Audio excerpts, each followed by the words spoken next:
नमस्कार बच्चों, आज हम कक्षा 10वीं की पाठ्य पुस्तक क्षितिज में से पाठ 8 कन्यादान, जो कि एक कविता है, का अध्ययन करेंगे।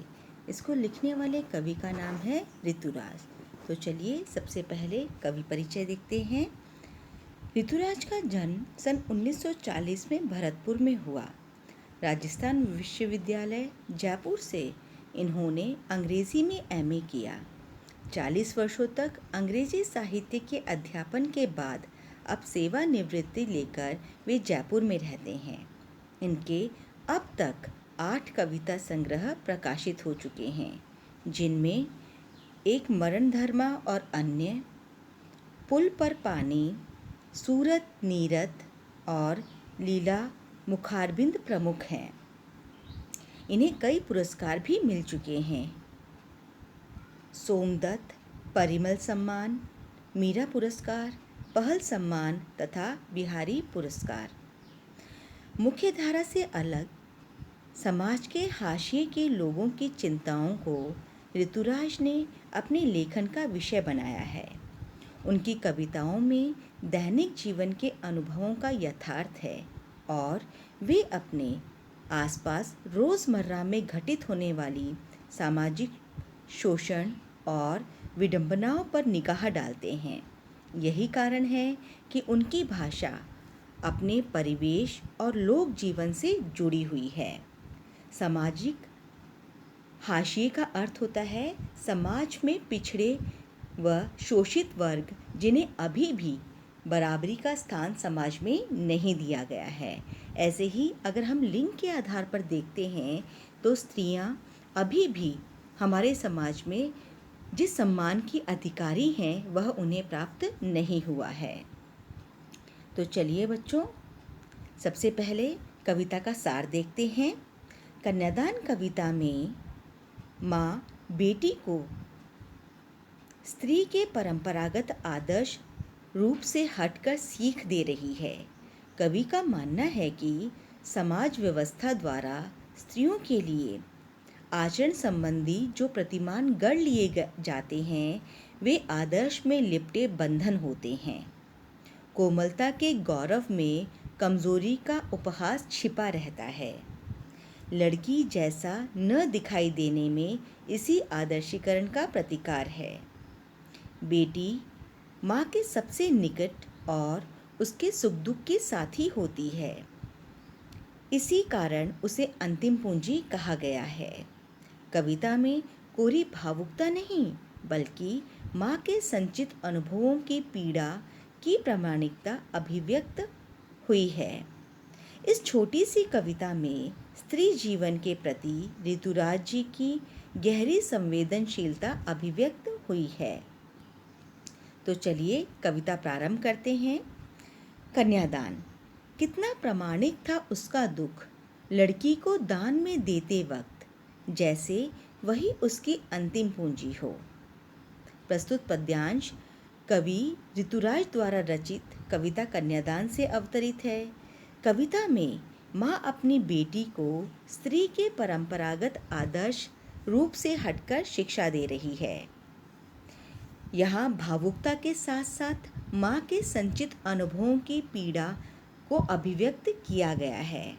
यहाँ कवि ने माँ की मनः स्थिति का चित्रण करते हुए बताया है कि कन्यादान करते समय लड़की की माँ का दुख करुणापूर्ण और स्वाभाविक था।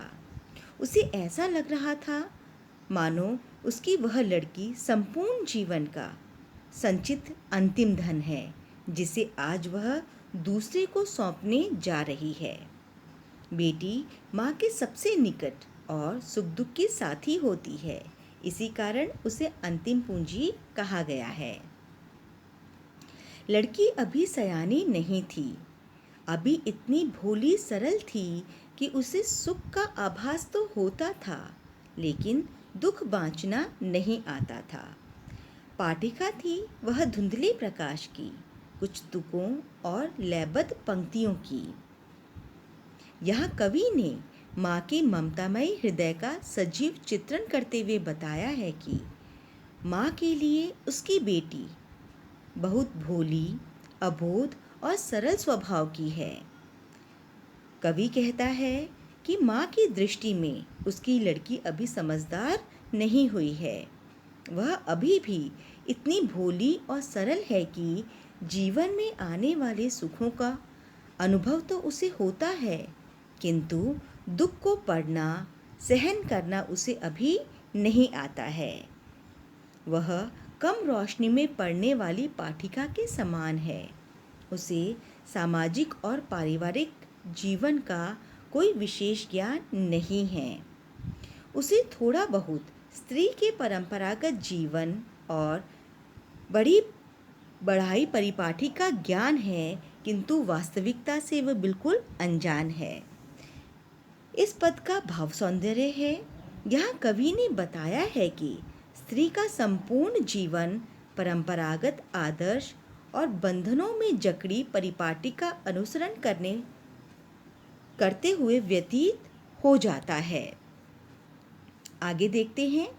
माँ ने कहा, पानी में झांककर अपने चेहरे पे मत रीझना। आग रोटियां सेकने के लिए है, जलने के लिए नहीं। वस्त्र और आभूषण शाब्दिक भ्रमों की तरह बंधन है स्त्री जीवन के। यहाँ माँ ने अपनी बेटी को परंपरागत आदर्श से हटकर शिक्षा देते हुए कहा है। माँ ने बेटी से कहा कि तुम अपने शरीर को कोमलता और सुंदरता को देखकर मन ही मन खुश मत होना। अपनी कोमलता के ही विषय में सोचते हुए कमज़ोर मत बनी रहना। आग पर रोटियां सेकी जाती हैं। सामाजिक व्यवस्था द्वारा स्त्रियों के प्रति जो अत्याचार हो रहे हैं, उसी के संबंध में माँ अपनी बेटी को समझा रही है। समाज की परंपरागत व्यवस्था है, उसके चलते अन्याय सहन नहीं करना। जिस प्रकार मनुष्य संबंधों के बंधन में बंधा रहता है, ठीक उसी तरह स्त्री का जीवन कपड़ों और गहनों में बंधा रहता है। इसी समाज की परंपराओं के अनुसार संबंधों को निभाने के लिए विवश दिखाई मत देना। अगला पद देखते हैं। माँ ने कहा, लड़की होना पर लड़की जैसी दिखाई मत देना। यहाँ कवि ने परंपरागत आदर्श के प्रतिकार की सीख देते हुए माँ का वर्णन किया है। माँ अपनी बेटी से कहती है कि तुम लड़कियों जैसी कोमल, सरल, विनम्र और मर्यादित व्यवहार तो करना। लड़की जैसे सभी गुण, संस्कार को हमेशा बनाए रखना, किंतु सामान्य एवं कमज़ोर लड़की की तरह अत्याचार सहने के लिए दुर्बलता मत दिखाना, क्योंकि स्त्री को सुंदरता और कोमलता के गौरव पर कमज़ोरी का आवरण पढ़ाकर उसका उपहास किया जाता है। तो कभी भी अपनी कोमलता को अपने ऊपर हावी मत होने देना। जब भी तुम्हें लगे कि तुम्हारा शोषण हो रहा है या तुम्हारे पर कोई अत्याचार किया जा रहा है, उसका विरोध करना, प्रतिकार करना और अपने लिए खड़े होना। तो बच्चों, यह थी कविता कन्यादान। अब कुछ प्रश्नोत्तर देख लेते हैं। पहला प्रश्न, आपके विचार से माँ ने ऐसा क्यों कहा कि लड़की होने पर लड़की जैसी मत दिखाई देना? लड़की शालीन होती है। शालीनता के गुण सदा बनाए रखना, सबका सम्मान करना, परंतु लड़कियों की तरह कमज़ोर मत दिखाई देना। किसी के अत्याचार को वरदान मत मानना, अन्याय को सहन मत करना। इसलिए माँ ने कहा है कि लड़की होना पर लड़की जैसी दिखाई मत देना। अगला प्रश्न देखते हैं। आग रोटियां सेकने के लिए है, जलने के लिए नहीं। इस पंक्ति में समाज में स्त्री की किस स्थिति की ओर संकेत किया गया है? इन पंक्तियों में समाज द्वारा नारियों पर किए गए अत्याचारों की ओर संकेत किया गया है। समाज में अक्सर नारी को जलाए जाने तथा जलाकर आत्महत्या करने की बात सामने आती है। ऐसा इसलिए होता है क्योंकि नारी का जीवन कष्टों से भरा होता है। अगला प्रश्न देखते हैं। माँ ने बेटी को सचेत करना क्यों ज़रूरी समझा? उत्तर है, माँ बेटी को सचेत करना इसलिए ज़रूरी समझती है क्योंकि कहीं उसकी बेटी समाज में व्याप्त अत्याचारों की शिकार न हो जाए। माँ स्वयं अत्याचारों के सत्य की प्रमाण है। माँ यह नहीं चाहती कि उसकी बेटी को भी वो दिन देखने पड़े। माँ ने अपनी लड़की को लड़की बनकर रहने की बजाय शक्तिपूर्ण अत्याचार का मुकाबला करने का सुझाव दिया है। अगला प्रश्न देखते हैं। पाठिका थी वह धुंधले प्रकाश की, कुछ तुकों और कुछ लयबद्ध पंक्तियों की। इन पंक्तियों को पढ़कर लड़की की जो छवि आपके सामने उभर कर आ रही है उसे शब्दबद्ध कीजिए। इसका उत्तर है, वह आदर्शवादी है, जीवन की जो सच्चाइयों से अनजान है। वह अभी पढ़ने वाली छात्रा ही है। वह सरल व सुबोध है, उसमें दुनियादारी की समझ नहीं है। लड़की अभी परिपक्व नहीं है। वह भावी जीवन की कल्पनाओं में खोई हुई है। वह तुकों और लयबद्ध से बंधी काव्य पंक्तियों के समान विवाह के काल्पनिक सुखों में जीती है। अगला प्रश्न देखते हैं। माँ को अपनी बेटी अंतिम पूंजी क्यों लग रही है? उत्तर देखते हैं। बेटी का लगाव माँ से सबसे अधिक होता है। वह उसके निकट व उसके सुख दुख की साथी होती है, इसलिए माँ को अपनी बेटी अंतिम पूंजी लग रही है, क्योंकि उसके बाद कौन उसका सुख दुख पूछेगा और वह अपने मन की बात किसे कहेगी। अगला प्रश्न देखते हैं। माँ ने बेटी को क्या सीख दी? उत्तर देखिए। माँ ने बेटी को निम्नलिखित सीख दी। पहला, अपने चेहरे पे मत रीझना। दूसरा, अपने को कमज़ोर मत समझना।